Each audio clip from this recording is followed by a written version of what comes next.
హల్లెలూయా. మంచిది.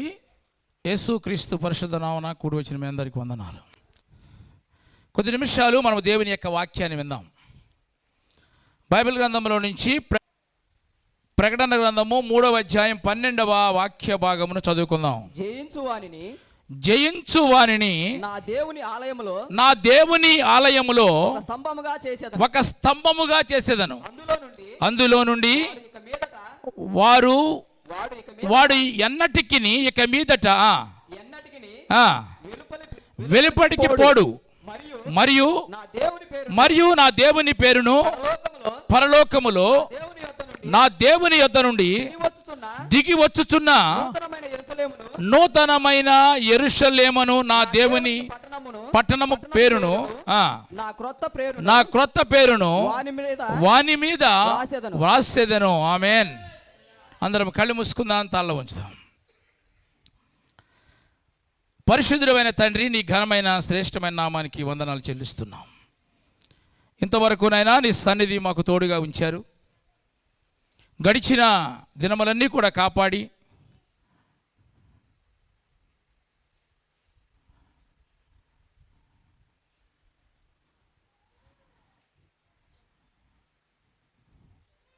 మీరు చేసిన ప్రతి మేలుని బట్టి నీకు వందనాలు చెల్లిస్తున్నాం. ఈ సమయంలోనైనా నీ సన్నిధానంలో నడిపించిన ప్రతి ఒక్కరిని కూడా నీ ఆత్మస్వాధీనంలో ఉంచుకోమని ప్రార్థిస్తున్నాం. వాక్యము వినటానికి కావలసిన సిద్ధపాటును ప్రతి ఒక్కరికి దయచేయండి. ఈ వాక్య భాగం ద్వారా మా అందరితో ప్రభు మీరు మాట్లాడమని, నన్ను కూడా నీకు ఆత్మచేత అభిషేకించండి. యేసు క్రీస్తు నామమున ప్రార్థించి స్తుతించి అడిగి వేడుకొనుచున్నాము తండ్రి. ఆమేన్. ప్రియమైన దేవుని బిడ్డలారా, ఈ చదవబడిన వాక్య భాగమును మనము జాగ్రత్తగా గమనిస్తే, జయించు వానిని నా దేవుని మందిరములో ఒక స్తంభముగా చేస్తానంటున్నాడు. ఒక స్తంభముగా మిమ్మల్ని నేను ఉంచుతా, మీరు ఎన్నటికి వెలుపటికి వెళ్ళరు. అంతేకాకుండా మీ మీద నా దేవుని పేరును, నూతన పట్టణమైన యెరూషలేము పేరును, నా క్రొత్త పేరును వ్రాస్తానంటున్నాడు. ఆమేన్. హల్లెలూయా. అంటే ఇక్కడ కూర్చున్న మనందరికీ, ప్రతి విశ్వాసిని కూడా దేవుని యొక్క మందిరములో ఒక స్తంభముగా ఉంచుతానంటున్నాడు. ఒక స్తంభముగా చేసి ఆ వ్యక్తిని స్థిరపరిచినప్పుడు ఆ వ్యక్తి ఎన్నటికీ వెలుపలికి వెళ్ళనంట. నా ప్రియమైన దేవుని బిడ్డలారా, ఇది ఆత్మీయంగా నూతన యెరూషలేము గురించి వ్రాయబడినప్పటికీ కూడా దేవుడు మనల్ని పిలిచి నమ్మకమైన వ్యక్తిగా ఎంచి ఆయన సన్నిధికి తీసుకొని వచ్చి ఈ మందిరములో స్థిరపరిచాడు. ఆమేన్. హల్లెలూయా. కనుక ప్రియమైన దేవుని బిడ్డలారా, లోపలికి వచ్చిన నీవు ఇక ఎన్నటికీ కూడా సంఘములో నుంచి నువ్వు బయటికి వెళ్ళకూడదు. ఎందుకో తెలుసా? సంఘము వెలుపల ఇప్పుడు అక్కడ ఒక మందిరాన్ని కడుతున్నాం. కట్టేవాళ్ళు ఏం చెప్తున్నారు తెలుసా? లోపల లెక్క ఉండదంట. ఎంత సైజు వచ్చిందని చెప్తున్నారు. ఏమని? లోపల లెక్క, బయట లెక్కకు రాదు. వస్తుందా? ఎంత సైజు అంటే బయట లెక్క చెప్పరు. మాకు అంత స్థలం ఉంది అని చెప్పరు. ఎందుకో తెలుసా? చదవండి, ప్రకటన గ్రంథంలోకి వెళ్దాం. 11వ అధ్యాయము 2వ వాక్య భాగంలో చదువుకుందాం. ఆలయమునకు వెలుపటి ఆవరణమును కొలత వేయక విడిచిపెట్టుము. అది అన్యులకి ఇయ్యబడెను. ఇక్కడ మందిరమునకు వెలుపట ఆవరణం కొలత వేయకూడదంట. అంటే ఏంటి? ఇప్పుడు మందిరములోనికి వచ్చిన నీవు సంఘమును విడిచిపెట్టి బయటికి వెళితే నువ్వు లెక్కలోనికి రావు. స్తోత్రం చెప్పు. బయటికి వెళ్ళేవా అంతే. ఏ కారణం చేతైనా కావచ్చు, నువ్వు అలిగేవా, లేకపోతే ఎవరి మీదైనా నువ్వు రావటం మానివేసేవా, నువ్వు లెక్కలోకి రావు. కాబట్టి నా ప్రియమైన దేవుని బిడ్డలు, ఒకసారి మనం గమనించాలి. ఎన్నటికి దేవుని సన్నిధికి వచ్చిన వ్యక్తి వెలపడికి పోకూడదు. వెళ్ళిపోతే గనక ప్రియమైన దేవుని బిడ్డ ఎలా ఉంటుందో తెలుసా? నోవాహు కాలంలో ఓడ లోపలికి వచ్చిన వారు మాత్రమే రక్షించబడ్డారు. వెలుపటి ఉన్న వారి పరిస్థితి మనకు తెలుసు. తినుతూ త్రాగుతూ జల ప్రళయంలో మునిగిపోయారు. కాబట్టి సంఘములో దేవుడు నిన్ను చేర్చాడు. ఆలయంలో ఒక స్తంభముగా చేస్తానంటున్నాడు. వచ్చిన నీవు ఎన్నటికీ కూడా బయటకు వెళ్ళకూడదు. ప్రియమైన దేవుని బిడ్డలారా, మనము ఎప్పుడు కూడా దేవుని మందిరంలో ఉన్నాం కదా, దేవుని మందిరంలో ఒక స్తంభముగా నేను ఉండాలి అని ఎప్పుడు నువ్వు ప్రార్థన చేస్తూ ఉండాలి. నేను మీకు బాగానే ఉన్నాను అని నువ్వు అనుకుంటే పొరపాటే. ఎవరో ఒకరు నిన్ను చెరపడానికి, నిన్ను బయటకు తీసుకుని వెళ్ళడానికి ఏదో కారణాన్ని పెట్టి ఖచ్చితంగా బయటకు తీసుకువెళ్ళే ప్రయత్నాలు చేస్తూ ఉంటాడు సాతానుడు. కాబట్టి ప్రియమైన దేవుని బిడ్డలారా, నేను స్థిరపడ్డాలే, సంఘంలో నేను ఉన్నాలే నువ్వు అనుకుంటే పొరపాటే. కానీ ఉన్న నీవు వెలుపటికి వెళ్లకుండా ఈ సంఘములో నేను ఒక మూల స్తంభముగా నేను ఉండాలి అని నువ్వు ఎప్పుడు కూడా ప్రార్థన చేస్తూనే ఉండాలి. ఆమేన్, హల్లెలూయా. కాబట్టి ఎవరైతే గనక మందిరములో స్తంభముగా ఉండాలి అనుకుంటారో వారు ఎన్నటికీ బయటికి వెళ్ళరు, కదల్చబడ సంఘంలోనే స్థిరంగా ఉంటారు. ఇది మా సంఘం అని. ఆమేన్. స్తంభముగా చేయటం మాత్రమే కాకుండా అతని మీదంట 3 పేర్లు వ్రాయబడి అంట. ఒకటేంటి? దేవుని పేరు, రెండవది యెరూషలేము పేరు, మూడవదిగా నా క్రొత్త పేరును వ్రాస్తానంటున్నాడు. పేరు అంటే స్వభావము అని అర్థం. కొంతమంది వారి పిల్లలకు తాత పేర్లు పెట్టుకుంటారు. ఎందుకని? వాళ్ళ తాత వలే బ్రతకాలని. స్తోత్రం చెప్పు. అంటే మనలను దేవుని మందిరం ఒక స్తంభముగా చేసింది ఎందుకో తెలుసా? నీవు నీ తండ్రి స్వభావం కలిగి ఉండాలని. అందుకొరకు నీవు యెరూషలేము అనే సంఘం యొక్క స్వభావం నువ్వు కలిగి ఉండాలని, పరిశుద్ధాత్మిక స్వభావం కలిగి ఉండాలని ఆయన ఆశ. కాబట్టి నా ప్రియమైన దేవుని బిడ్డలారా, మనందరిని కూడా దేవుని మందిరంలో ఒక స్తంభముగా చేసి వెలుపటికి వెళ్లకుండా చేయటం మాత్రమే కాకుండా తన తండ్రి లాంటి స్వభావము కలిగి ఉండాలని దేవుడు కోరుకుంటున్నాడు. హల్లెలూయా. కాబట్టి నా ప్రియమైన దేవుని బిడ్డలారా, మనందరినీ కూడా ఒక స్తంభముగా దేవుడు మందిరంలో పెట్టాడు. స్తంభం కదులుద్దా? స్టాండర్డ్గా ఉండాలి, స్థిరంగా ఉండాలి, నీ వల్ల దేవునికి ఉపయోగం ఉండాలి. ఇన్ని పిల్లలు మరి ఇంత బరువు మోస్తున్నాయి కదా, మరి నువ్వేమైనా భారం మోస్తున్నావా అన్నట్లుగా ఉండాలి. మనం సంఘంలో కొన్ని స్తంభాలు ఉంటాయి అన్నమాట. ఏమాత్రం ఉపయోగం ఉండదు సంఘానికి కానీ దేవునికి కానీ బయట వాళ్ళకి కానీ ఏమాత్రం ఉపయోగం ఉండదు. కొన్ని స్తంభాలు ఉంటాయి. లోతు భార్య ఉప్పు స్తంభం అయింది. ఏమైనా ఉపయోగం ఉందా? ఆమె స్తంభమే. ఎందుకని స్తంభం అయిపోయింది? ఉప్పు స్తంభము వెనక్కి తిరిగి చూసింది. ఎవరైనా సరే కనుక దేవుని దగ్గరకు వచ్చిన తర్వాత, వెనక్కి తిరిగి సంఘంలోకి వచ్చిన తర్వాత వెలుపటికి వెళ్ళిపోతే కనుక నీ వలన ఏం ఉపయోగం ఉండదు.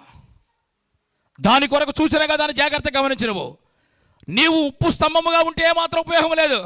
కనీసం ఉప్పు ప్యాకెట్లో ఉంటే ఏమైనా ఉపయోగపడతావు. దేవునికి స్తోత్రం. హల్లెలూయా, హల్లెలూయా. రాహేలు చనిపోయింది. వాగ్దాన దేశమునకు వెళుతున్న బోర్డర్లో చనిపోయింది. ఆమె భర్త యాకోబు సమాధి కట్టి, సమాధి మీద ఒక దిమ్మ కట్టి, దిమ్మ మీద ఒక స్తంభాన్ని పెట్టాడు. ఏమైనా ఉపయోగమా? సమాధి మీద ఉన్న స్తంభం ఎవడికి ఉపయోగపడితే? ఇలా ఉపయోగం లేని స్తంభాలు చాలా ఉంటాయి. ఎందుకు ఆమె ఉపయోగపడకుండా పోయింది ఆ స్తంభం అంటే కనుక, తన తండ్రి ఇంటి దగ్గర దొంగతనం చేసింది. దొంగతనం చేసే వాళ్ళందరూ కూడా పరలోకానికి వెళ్ళరు. గుర్తుపెట్టుకోండి. దేవుని స్తోత్రం. దానికి సూచనగానే అక్కడ లోతు భార్య కావచ్చు, వెనక చూస్తే సంఘంలోంచి బయటికి వెళితే ఎందుకు పనికి రాకుండా పోతావని. ఎవరికి ఉపయోగపడ? నువ్వు సమాధి మీద స్తంభం ఉంది, ఉపయోగం ఉండదు. కాబట్టి నా ప్రియమైన దేవుని సంగమా, ఈరోజు నేను మీతో చెప్పాలనుకున్న మాట ఏంటంటే, దేవుని మందిరములో మనందరినీ ఒక్కొక్కరిని ఒక స్తంభముగా దేవుడు చేశాడు. అయితే నువ్వు ఏ స్తంభముగా ఉండాలి? ఇప్పుడు నువ్వు ఉప్పు స్తంభమా? ఉపయోగం లేదు. సమాధి మీద ఉన్న స్తంభమా? చెప్పాలి, ఉపయోగం లేదు. మరి ఇప్పుడు ఉపయోగపడే స్తంభాలుగా మనం ఉండాలి. ఏ స్తంభముగా నీవు ఉండాలి? ఈరోజు కొన్ని విషయాలు వాక్యంలోంచి మనం ధ్యానిద్దాం. చదవండి. మొట్టమొదటిగా పరమగీతముల గ్రంథం 3వ అధ్యాయము 6వ వాక్య భాగమును చదువుకుందాం. ధూప స్తంభముల వలె అరణ్య మార్గముగా వచ్చు ఈమె, ఇది ఏమి? చాలు, స్తోత్రం చెప్పండి. ఇక్కడ ఏం కనబడుతుంది మనకి? ధూపస్తంభము.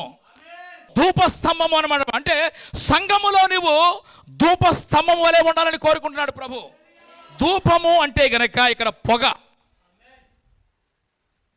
141వ కీర్తన 2వ వాక్యంలో చూస్తే గనక ప్రార్థనను ధూపము వలెను అంటాడు. చాలు.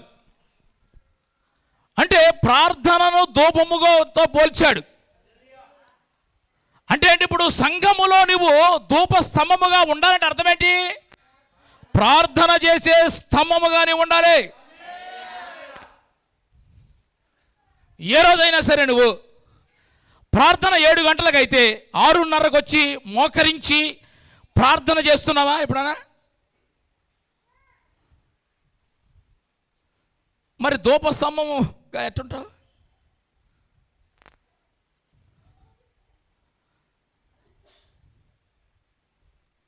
ప్రకటన గ్రంథము 8వ అధ్యాయము 4వ వాక్య భాగమును చదువుకుందాం.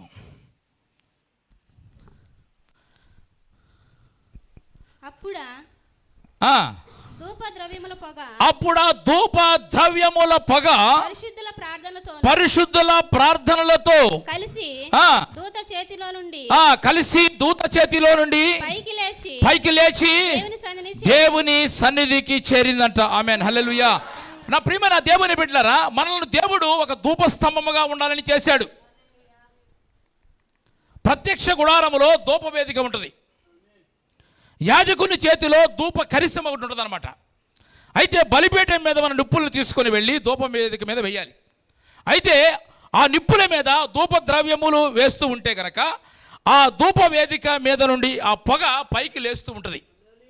ఇది దేవుని ప్రజల ప్రతి ఒక్కరి చేతిలోనే ఉండాలి. ఇది హల్లెలూయా. అంటే అర్థం ఏంటంటే నీవు ఎక్కడ ఉన్నప్పటికీ కూడా,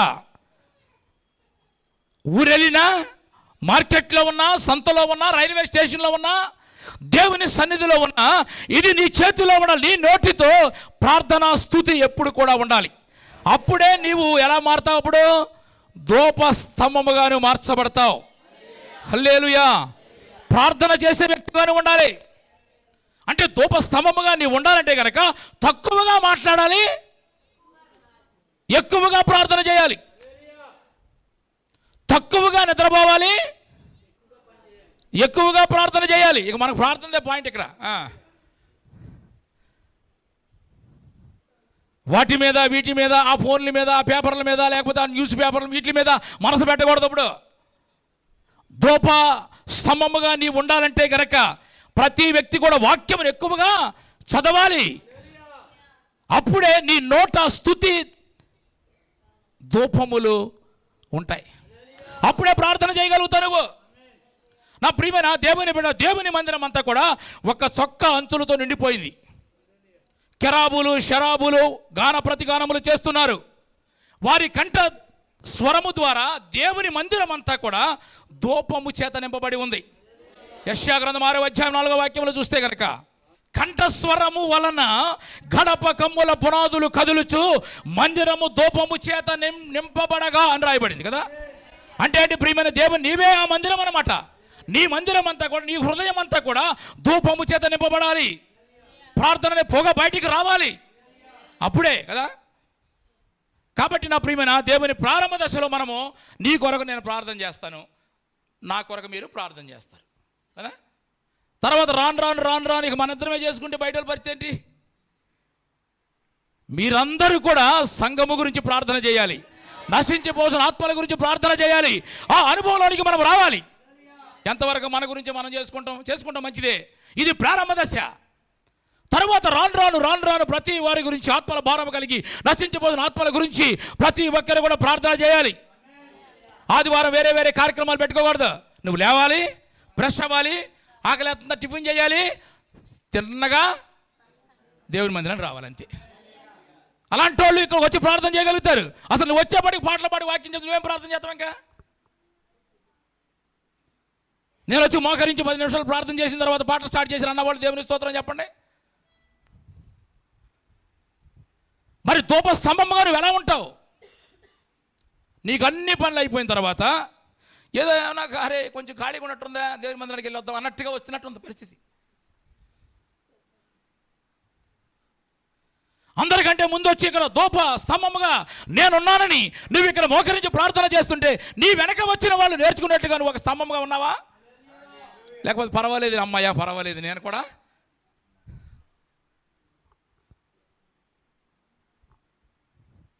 నా ప్రియమైన దేవుని బిడ్డలారా, సంఘములో నేను చేర్చి నీ మీద దేవుని పేరును, యెరూషలేము అనే పట్టణమని పేరును, నా క్రొత్త పేరును వ్రాసి ఆయన స్వభావం కలిగిన వ్యక్తిగా నిన్ను ఉంచాలని, పరిశుద్ధాత్మ స్వభావం కలిగిన వ్యక్తిగా నిన్ను పెంచాలని ఆయన నిన్ను ఒక మందిరములో ఆవరణంలో నిన్ను పెట్టి ఎన్నడూ బయటికి వెళ్లకుండా నిన్ను సంఘములో స్థిరపరిచాడు. ఆమేన్. స్థిరపరిచినందుకు నువ్వు ధూపస్తంభముగా నీవు ఉండాలి. కాబట్టి నా ప్రియమైన దేవుని ధూపస్తంభం అంటే ఎప్పుడు మనం ప్రార్థన చేయగలుగుతాం? మనం చెప్పండి. ప్రార్థన చేయగలుగుతాం, ఎక్కువగా ప్రార్థన చేయగలుగుతాం, ఎక్కువగా మనం రాగలుగుతాం అంటే కనుక దేవుని వాక్యం సెలవిస్తుంది. అంటే చదవండి, ఒక మాట చదువుకుందాం.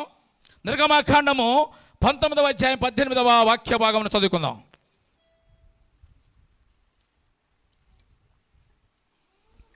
యెహోవా అగ్నితో సీనాయి పర్వతం మీదకి యెహోవా అగ్నితో సీనాయి పర్వతం మీదకి దిగి వచ్చినందున అదంతయు ధూమమయమై ఉండెను. ఆమేన్, హల్లెలూయా. ఒక వ్యక్తి ఎప్పుడు ధూమముతో నింపబడతాడు.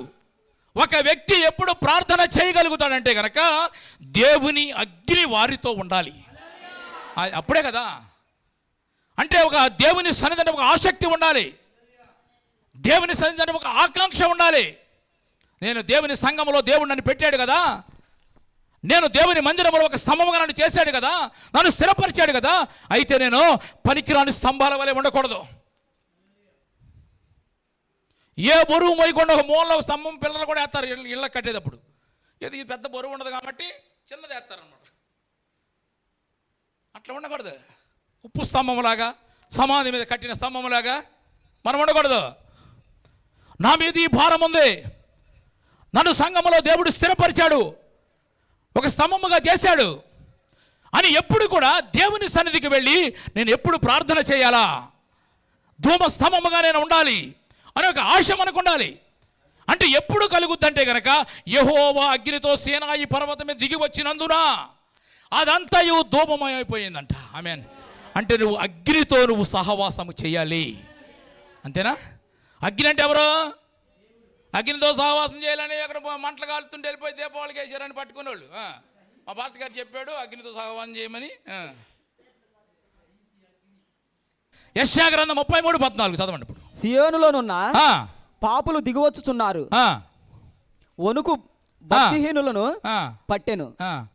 మనలో ఎవడు నిత్యము దహించు అగ్నితో నివసింపగలడు? ఎవడు నివసింపగలడు? ఆయనతో దహించు అగ్నితో. ప్రార్థన చేసేవాళ్ళు నివసిస్తారు, ఆయనతో సహవాసం చేయాలి. అప్పుడే మనము ధూమ స్తంభముగా మనం ఉండగలుగుతాం. సంఘంలో ధూప స్తంభం వలె వస్తున్న ఇది ఎవరు, ఈమె ఎవరని ఎంత ప్రార్థన చేస్తుంది సంఘంలో అన్నట్టుగా మన సాక్ష్యం ఉండాలి. నీవు ప్రార్థన చేయాలంటే కనుక దహించు అగ్ని అయినా ఆయనతో నువ్వు సహవాసం చేయాలని చెప్తాడు. లేవి కాండంలో చూస్తే కనుక 6వ అధ్యాయం 13వ వాక్యంలో చూస్తే కనుక బలిపీఠం మీద అగ్ని మండుచుండాలంట. అది ఎప్పుడు కూడా ఆరిపోకూడదు. అప్పుడే మనం ప్రార్థన చేయగలుగుతాం. కాబట్టి నా ప్రియమైన దేవుని సంగమా, నిన్ను దేవుని ఆలయంలో, దేవుని మందిరంలో ఒక స్తంభముగా చేస్తానన్నాడు. చేసి నిన్ను స్థిరపరిచి నిన్ను మందిరంలోంచి బయటికి వెళ్లకుండా నేను స్థిరపరుస్తానన్నాడు. ఒకవేళ వెళ్ళావా నువ్వు లెక్కకు రావు. కాబట్టి మనం ఏ స్తంభంగా ఉండాలి? ఇప్పుడు ధూప స్తంభముగా, ధూమ స్తంభముగా మనం ఉండాలి. ప్రార్థన చేసే వారిగా మనం ఉండాలి. రెండోది యిర్మీయా గ్రంథం 31వ అధ్యాయము 21వ వాక్యం. ఇశ్రాయేలు కుమారి సరిహద్దు రాళ్లను, ఇశ్రాయేలు కుమారి సరిహద్దు రాళ్లను పాతించుము. త్రోవచూపు పాటించుము, త్రోవ చూపు, స్తంభములను నిలవబెట్టుము. అందరు చెప్తాం హల్లెలూయా. ఎట్లా ఉండాలంటే ఇప్పుడు మనము త్రోవ చూపే స్తంభము వలె మనం ఉండాలి. ప్రార్థన చేస్తున్నా నీవు అలా ఆగిపోకూడదు, త్రోవ చూపాలి. మనకు పరలోకం వెళ్ళడానికి యేసు ప్రభువు ఒక మార్గాన్ని చూపించాడు, చూపించలేదా? అయితే మనం ఎవరు ఇప్పుడు? త్రోవ తెలిసిన వారు మనము, త్రోవ చూసిన వారు మనము, త్రోవలా వెళుతున్న వారు మనము. ఇప్పుడు త్రోవ కొరకు వెతికే అవసరం మనకు లేదు. కాబట్టి మనలాగా త్రోవ తెలియని వారు అంతకుముందు మనం ఎలా ఉన్నామో అలాంటి వారు ఎంతోమంది ఉన్నారు బయట కదా. వారందరికీ మనం ఏం చేయాలి ఇప్పుడు? త్రోవ చూపే స్తంభంగా మనం ఉండాలి. ఎక్కడికైనా ఊరు వెళ్తుంటే, ఎక్కడికైనా మనం ఊరు దారి తెలియదు అనుకోండి, ఎత్తుక్కుంటూ వెళ్తుంటే ఒక స్తంభం కనపడుతుంది, బోర్డు పెట్టి ఉంటుంది. ప్రమాదం కాదు, దారి చూపించేది ఇదే దొనకొండ అని అదే చెబుతాం. మరి ఓహో మాకు తెలియదు అని ఆ దారి గుండా స్తంభాన్ని పట్టుకుని మనం వెళ్తే కనుక చేరవలసిన గమ్యస్థలానికి వెళ్ళిపోతాం. ఆమేన్, హల్లెలూయా. కాబట్టి నా ప్రియమైన దేవుని బిడ్డలారా, ఎవరు ఊరాలు పెట్టుకోండి. ఇక ఆ స్తంభానికి అంతా దారి చూపించింది. మరి నిన్ను మందిరంలో పెట్టి ఆయన పేరు నీ మీద రాసి, కొత్త పేరు రాసి, తండ్రిలాగా నువ్వు బ్రతకాలని, పరిశుద్ధాత్మ స్వభావం నువ్వు కలిగి ఉండాలని ఆయన పెడితే నువ్వు ఎంతమందికి త్రోవ చూపిస్తున్నావు? నువ్వు లేకపోతే త్రోవ చూపిస్తున్నావా, లేకపోతే త్రోవ నుంచి బయటకు పంపించేద్దామా? కనీసం నీ కుటుంబస్తులైనా సరే, వాళ్ళకైనా సరే నువ్వు ఒక మంచి మార్గాన్ని చూపిస్తున్నావా? దేవుని మందిరానికి వచ్చినప్పుడు నీ చుట్టుపక్కల వారు ఎందరో త్రోవ తెలియని వారు ఉన్నారు కదా, వారికి ఇదిగో సరైన మార్గం నేను కనుగొన్నాను, యేసే మార్గము సత్యము జీవమై ఉన్నాడు అని నువ్వు ఎప్పుడైనా సరే వారికి త్రోవను చూపించావా? నీతో స్నేహము చేసేవాళ్ళు కూడా ఉంటారు కొంతమంది, చాలామంది త్రోవ తెలియని వాళ్ళు ఉంటారు. వారికి ఎప్పుడైనా సరే త్రోవ చూపించావా? నేను మందిరంలో ఎందుకు నిలబెట్టాడు? నువ్వు ఒక్కదాని వచ్చి వెళ్ళిపోతాకా? ప్రార్థన చేస్తున్నావు మంచిదే, దేవునితో సహవాసం చేస్తున్నావు మంచిదే, అగ్ని ఆరిపోకుండా నిత్యం బలిపీఠం మండుతూ ఉంది మంచిదే. కానీ నువ్వు ఎంతమందికి నువ్వు త్రోవ చూపుతున్నావు? ఒక రోజున రథం మీద ప్రయాణం చేస్తున్న ఒక మంత్రి గారు, ఆయన ఈ మనలాగా యెరూషలేమునకు వచ్చి దేవుని యొక్క సన్నిధికి వచ్చి ఆరాధన చేసుకుని తిరిగి ఇంటికి వెళుతున్నాడు. వెళుతూ ఆయన బైబిల్ చదువుకుంటూ వెళుతున్నాడు. దేవునికి స్తోత్రం చెప్పు. అసలు ఇక్కడే చదవమయ్యే మనం. మీరు అందరూ చదవండి, బైబిల్ చదవండి.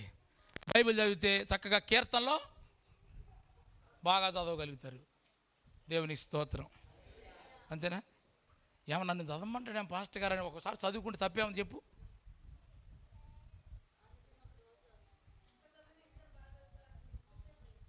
అందుకే అక్కడ రమ్మంటలా జనాల్లోనే వాళ్ళని. అదేలే ఉంటుంది, ఒకరోజు భయం, 2 రోజులు భయం, 3 రోజులు భయం, అంతేనా? స్తోత్రం చెప్పండి, హల్లెలూయా. అయితే అతని ఆసక్తిని గమనించాడు దేవుడు. ప్రభువు చూశాడు, ఎక్కడో ఉన్న ఫిలిప్పును ప్రేరేపించాడు. పరిగెత్తుకుని వెళ్ళి ఆ మంత్రి గారిని కలిశాడు. కలిసి అప్పుడు అతడు బైబిల్ ఏం చదువుతున్నాడు? యెషయా గ్రంథం చదువుతున్నాడు. అప్పుడు కలిసిన ఫిలిప్పు గారు ఆ మంత్రితో మాట్లాడుతున్న మాటలు చదువుకుందాం. అపోస్తలుల కార్యం 8వ అధ్యాయము 30, 31. ఫిలిప్పు దగ్గరకు పరిగెత్తుకుని పోయి అతడు ప్రవక్త అయిన యెషయా గ్రంథము చదువుచుండగా విని, నీవు చదువుచున్నది గ్రహించుచున్నావా అని అడుగగా అతడు ఎవడైనను నాకు త్రోవ చూపకుంటే, జాగ్రత్తగా వినాలి, నాకు త్రోవ చూపకుంటే నేను ఎలాగూ గ్రహింపగలను చెప్పి రథమెక్కి నాతో కూర్చో బాబు, నాకు మార్గాన్ని చూపించాలి నువ్వు. ఆమేన్. చాలు. నీవు త్రోవ తెలిసిన వ్యక్తివి కదా, నాకు ఎవరు త్రోవ చూపించమని నాకు ఎలా తెలుస్తుంది? నాకు త్రోవ చూపించమని రథం మీద ఎక్కించుకున్నాడండి. ఆమేన్, హల్లెలూయా. అంటే ప్రియమైన దేవుని బిడ్డలారా, వాక్యమును మనము వివరించే వారిగా మనం ఉండాలి. దేవుని యొక్క వాక్యమును విశదపరిచే వారిగా ఉండాలి. సంఘములో మీరు కూడా వాక్యాన్ని చెప్పేవారిగా ఉండాలి. ఏదో ఆ రోజున సిలువలో 7 మాటలు లెక్క పెట్టుకుంటే కుదరదు. అప్పుడప్పుడు వాక్యాన్ని వివరించాలి, వాక్యమును చెప్పాలి, అంటే దారి చూపించాలి. నువ్వు ప్రారంభంలో నీకు భయమే ఉంటుంది కదా, ఇప్పుడు ఇందా పాస్టర్ గారు చెప్పారు కదా, చూసి చదవటం అది కూడా భయమే. ఓకే, ఒప్పుకుందాం. జనాల్లో చదవటం అది కూడా ఒప్పుకుందాం. అయితే ఒక వ్యక్తి ఇలాగే, పాస్టర్ గారు నాకు బాగా సేవ చేయాలని ఉంది, లేదా వాక్యం చెప్పాలంటే భయం వేస్తుంది జనాలను చూస్తే అన్నాడంట. ఎవరో ఒక అతను పాస్టర్ గారు అన్నాడంట, నీకు భయం వేస్తే కనుక నువ్వేం చేస్తావంటే ఒక అడవిలోకి వెళ్ళి ముందు ఒక అరణ్యంలోకి పోయి అక్కడ ఎవరు ఉండరు కదా, కళ్ళు మూసుకుని నువ్వు చెప్పడం ప్రారంభించు. జనాలు చాలామంది పబ్లిక్ ఉన్నారు అని ఊహించుకుని చెప్పడం ప్రారంభించు అని చెప్పాడంట. మొత్తానికి అడవిలోకి వెళ్ళి కళ్ళు మూసుకొని ఒక బండ మీద ఎక్కేసి కళ్ళు మూసుకుని మొత్తానికి, సర్వజనులారా నేను యేసుక్రీస్తు గురించి ప్రకటించడానికి ఇక్కడికి వచ్చాను. నేను ఎంతవరకు మీరు అలా మారు మనసు లేకుండా బ్రతుకుతారు, మీ బ్రతుకులు మార్చుకోండి అని కళ్ళు మూసుకుని యేసుక్రీస్తు గురించి చెప్పడం ప్రారంభించాడంట. అలా చెప్పడం ప్రారంభించిన తర్వాత చెప్పి ఒక 10-15 నిమిషాలు 20 నిమిషాలు చెప్పేసి కళ్ళు తెరిచేపటికి అక్కడ ముందు నక్సలైట్లు ఉన్నారంట. ఇక మనోడికి మీకు చెప్పలేదు నేను ఆ జంతువులు చెప్తున్నాను, మీకు చెప్పలేదు అన్నాడంట. ఒకడంటే నాకే చెప్పావన్నాడంట. అంతలో 2-3 పరిగి ముందుకు వచ్చి, నిన్నిప్పుడు మేము ఏమి చేయము, నువ్వు చెప్పిన 40 నిమిషాలు కళ్ళు మూసుకుని చెప్పేవు. అసలు ముందు అడిగాడంట, అది ఎప్పుడు వచ్చి మీరు అడిగాడంట. నువ్వు ఎప్పుడైతే కళ్ళు మూసుకుని స్టార్ట్ చేసావో అప్పుడే వచ్చావన్నారంట. 15 నిమిషాలు 20 నిమిషాలు చెప్పేవు కదా నువ్వు. ఈ చెప్పిన ఆ మాటలు నా జీవితాన్ని మార్చాయి. ఆమేన్, హల్లెలూయా అని వెంటనే నడు అని చెప్పి అందరూ కూడా, నువ్వు ఎక్కడికి వెళ్తావు మందిరానికి, నేను కూడా అక్కడికి వస్తానని సంఘంలో చేర్చబడ్డానంట. చెబితే కనుక కదా, ధైర్యం చేసి చెబితే. ఆమేన్, హల్లెలూయా. మీరంటే నాకు చాలా భయం ఒకప్పుడు, ఇప్పుడు కూడా భయమే, కానీ మీరు ధైర్యం చెప్పారు నాకు, దేవుని స్తోత్రం. హల్లెలూయా. కాబట్టి త్రోవ చూపాలి మనము, త్రోవ చూపే స్తంభముగా మన సంఘములో మనము దేవుడు మనల్ని ఉంచాడండి. మనము చేస్తేనే కదా. ఇక్కడ ఫిలిప్పు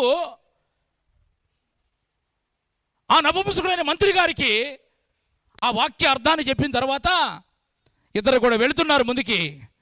అక్కడ అతను ఖచ్చితంగా చెప్పగానే గ్రహించేశాడు, ఏమని, ఇది నా గురించే ప్రభు మాట్లాడుతున్నాడు. వెంటనే గ్రహించాడు. వెళుతున్నారు, నీళ్ళు కనపడినాయి, ఇదిగో అక్కడ నీళ్ళు ఉన్నాయి, నాకు బాప్తిసం అని అడిగాడు. ఒకవేళ అతనికి చెప్పకుండా త్రోవ చూపించకుండా ఉంటే కనుక అతను ఎప్పుడు కూడా వస్తాం వెళ్తాం ఇదే ఉండేది. కానీ త్రోవ చూపే స్తంభముగా ఫిలిప్పును దేవుడు అక్కడ ఉంచాడు. ఆమేన్, హల్లెలూయా.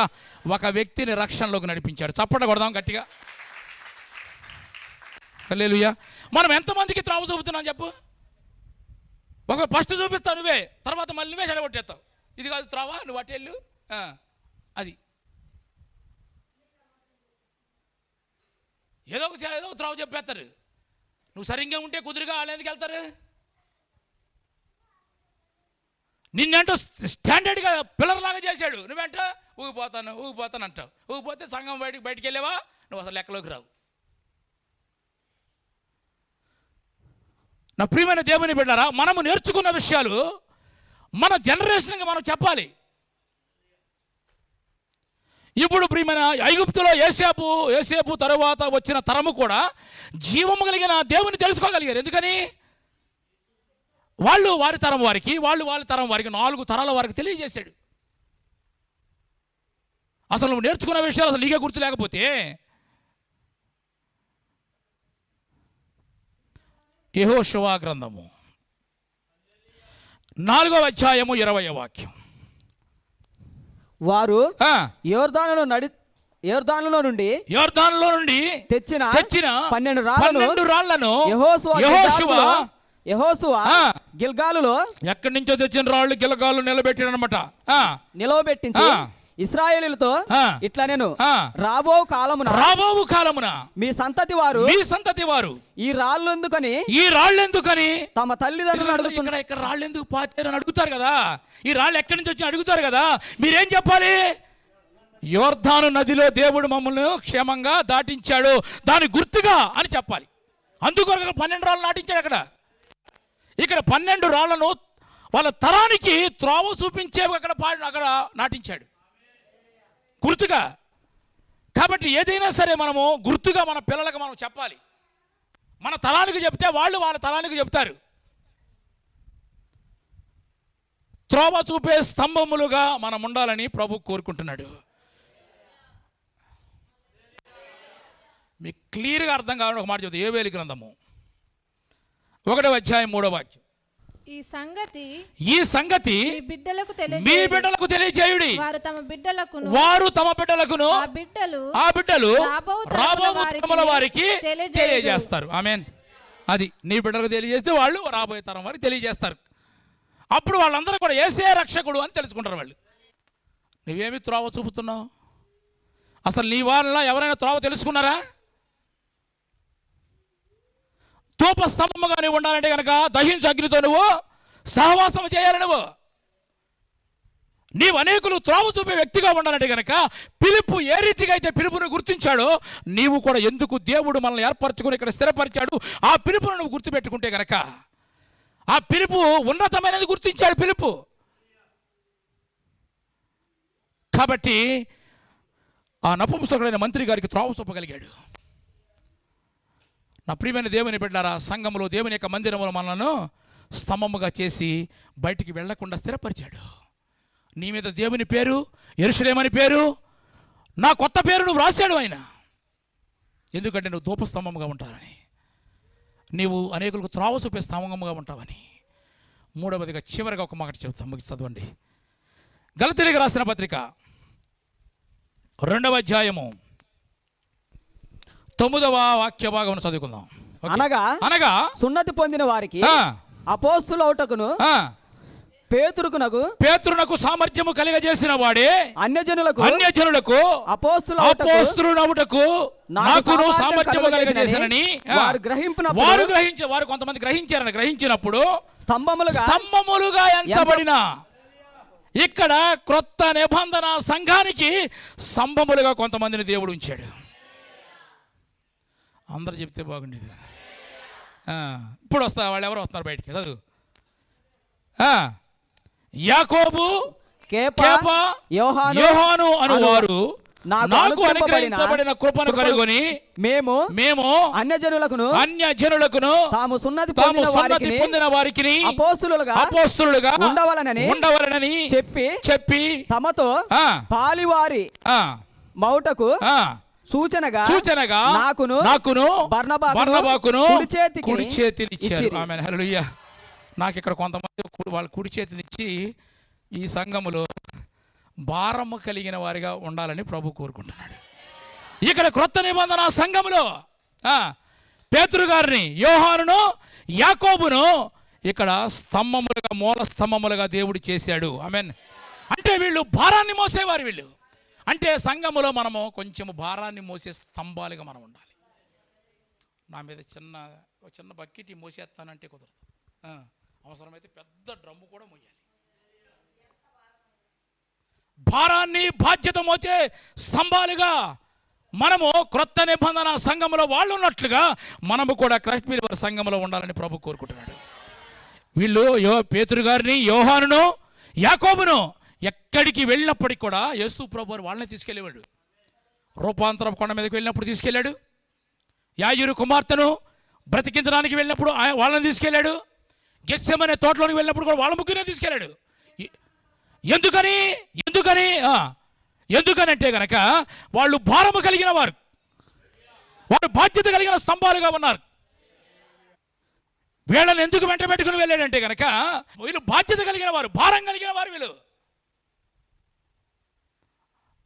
కాబట్టి దేవుని మందిరములో మనలో ఒక బాధ్యత కలిగిన స్తంభాలుగా దేవుడు చేస్తున్నాడు. ఆ బాధ్యత నీకు రావాలంటే కనుక ఏం చేయాలి తెలుసా? ధూపస్తంభముగా నువ్వు మార్చబడాలంటే కనుక దహించు అగ్నితో నువ్వు సహవాసం చేయాలి. నీవు త్రోవ చూపే స్తంభముగా ఉండాలంటే కనుక దేవుడు నిన్ను పిలిచిన పిలుపును గుర్తించాలి. 3వదిగా ఇక్కడ బాధ్యత, భారము కలిగిన స్తంభములుగా సంఘములో నువ్వు ఉండాలంటే కనుక నువ్వు ఏం చేయాలంటే ఒక మాట చెబుతూ చదవండి. యెషయా గ్రంథము చివరి మాట 19వ అధ్యాయం 19వ వాక్య భాగాన్ని మనం చదువుకుందాం. ఆ దినమున ఆ, ఐగుప్తు దేశము మధ్యను ఆ, యెహోవాకు ఒక బలిపీఠమును ఆ, దాని సరిహద్దునొద్ద ఆ. యెహోవాకు దాని సరిహద్దునొద్ద యెహోవాకు ప్రతిష్ఠితమైన ఒక స్తంభమును ఉండును. ఆమేన్. నీవు సంఘములో ఒక బాధ్యత కలిగిన, ఒక భారము కలిగిన స్తంభముగానే ఉండాలంటే కనుక నీవు ఒక ప్రతిష్ఠత చేసుకోవాలి. నువ్వు ఈరోజు ఒక సమర్పణ చేసుకోవాలి నువ్వు. అందుకనే పౌలు గారు రోమిలికి రాసిన పత్రికలు చెప్తాడు ఏమని, మీరు సజీవ యాగముగా మీరు సమర్పించుకోవాలని, మీరు ప్రతిష్ఠించుకోవాలి. ఇప్పుడు ప్రతిష్ఠించుకుంటేనే మనలో ఒక భారం వస్తుంది. సోమత సిస్టర్ గారికి దేవుని స్తోత్రం. ప్రతిష్ఠత రావాలి మనకు కదా. ప్రారంభంలో ఎటువంటి ప్రతిష్ఠత కలిగి ఉన్నారో చివరి వరకు ఆ ప్రతిష్ఠత కలిగి ఉండాలి. మధ్యలో వదిలిపెట్టకూడదు. నేను వదిలిపెట్టమని బ్రదర్ పర్లేదు మీరు ఊరు వెళ్ళమని చెప్పి వెళ్ళిపోండి అన్నాను. మీరు ఏం చేయాలి? వెళ్ళాం, వస్తాం కదా, ఉంటాం. వచ్చింది మీరు అంతేనా? చిన్న బాల్యంలోనే తీసుకుని వెళ్ళి సమయంలో తీసుకెళ్ళి వాళ్ళ అమ్మగారు దేవుని సన్నిధిలో ప్రతిష్ఠించేసింది. ప్రతిష్ఠిస్తే అది వృద్ధాప్యం వరకు దాన్ని కాపాడుకున్నాడు. చప్పటి కూడా దేవుని స్తోత్రం చెప్పు. మధ్యలో వదిలిపెట్టలా, చివరి వరకు సమయాలు చివరి వరకు. 2వ అధ్యాయము సమయాలు మొదటి గ్రంథము 2వ అధ్యాయము 28వ వాక్యములో ప్రారంభంలో బాల్యములో దేవుని సన్నిధి తీసుకుని వెళ్ళి ప్రతిష్ఠితది. ఆ ప్రతిష్ఠితను సమయాలు మొదటి గ్రంథము 12వ అధ్యాయము మొదటి నుంచి 5 వాక్యాలు చదువుకుంటే గనక అతడు ఎంతగా దేవుని కొరకు ప్రతిష్ఠించుకున్నాడో మనకు అర్థమవుతుంది. నాలో ఏదైనా లోపం ఉంటే కనుక, ఇంతమంది ఇన్ని లక్షల మంది ఉన్నారు కదా, నాలో ఏదైనా లోపం ఉంటే కనుక మీరు చెప్పండి అని ఒక ఛాలెంజ్ చేస్తాడు. అంటే ఆ ప్రతిష్ఠత చివరి వరకు నిలబెట్టుకోవాలి మనం. అప్పుడే దేవునికి మహిమ. కాబట్టి నా ప్రియమైన దేవుని బిడ్డలారా, దేవుని యొక్క మందిరములో మనలను ఒక స్తంభముగా చేశాడు.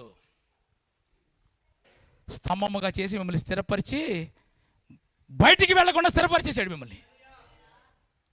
మీ మీద కొత్త పేరు, దేవుని పేరు, యెరూషలేము పేరు రాసి మీరు అలాంటి స్వభావం కలిగిన వ్యక్తులుగా మీరు ఉండాలని ఆయన కోరుకుంటున్నాడు.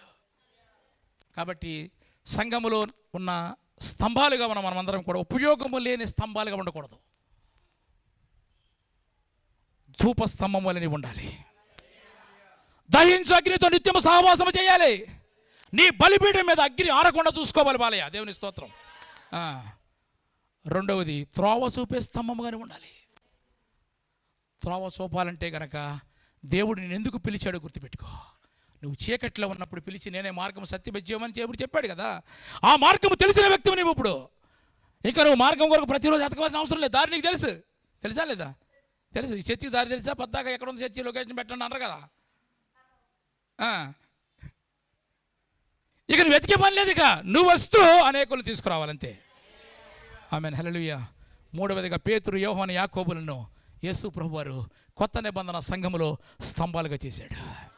ఎందుకని వాళ్ళకి బాధ్యత ఉంది. బాధ్యత మనకు ఉండాలంటే మనం ప్రతిష్ఠ ఒక సమర్పణ చేసుకోవాలి. సమర్పణ చేసుకోగలిగితేనే ప్రారంభంలో చేసుకున్న సమర్పణ, ఆ ప్రతిష్ఠత చివరి వరకు మనం నిలిచి ఉండగలుగుతాం. తల్ల వంచని ప్రార్థన చేసుకుందాం.